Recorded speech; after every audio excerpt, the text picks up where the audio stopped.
Green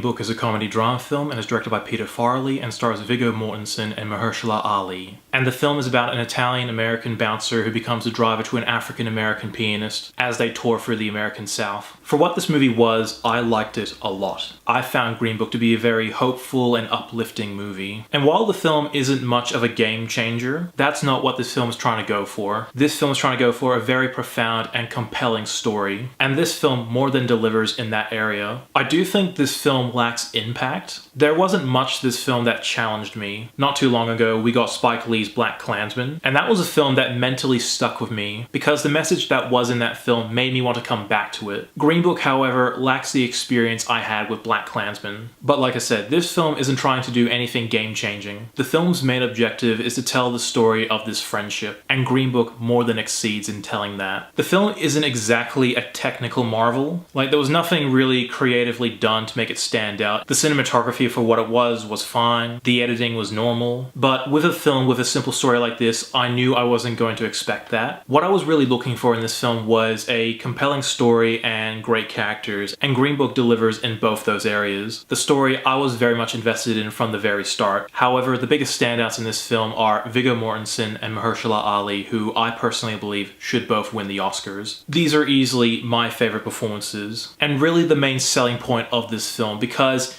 if these two didn't have a good chemistry together, it wouldn't have worked. But the way they worked off each other, it felt like a true friendship. And I like in the case of Mahershala Ali, he gives a very subtle performance. Very rarely in this film does he yell. With the dialogue he says in a quiet tone, I listened. I found myself hooked on every line he said. And in the case of Viggo Mortensen, this is easily the best performance of his career. And while everyone knows him for playing Aragorn in the Lord of the Rings trilogy, he's also a bit of an underrated actor, because in smaller films like A History of Violence and Eastern Promises and Captain Fantastic, he gives truly fantastic standout performances, but the performance he gives here tops all of his other performances. Just the way he embodied this character felt believable. I also like how there's a progression between the two characters, because early on they resent each other's company, but the more the film goes on, the more they start to depend on each other. And there were a lot of great scenes between these two, and a lot of these were especially funny. Overall, while it doesn't do anything groundbreaking, the true heart and soul of this movie is the story and Viggo Mortensen and Mahershala Ali. And while nothing technically stands out, and I did wish I got more from this movie, but for what I got in the final product, it's enough for me to say that this is still a fantastic movie. And I'm gonna give Green Book a 9 out of 10. Thank you so much for watching. If you like what you see, be sure to like my Facebook page, follow me on Twitter, and subscribe to my channel below. As always, I'm NETX5. Thank you for watching.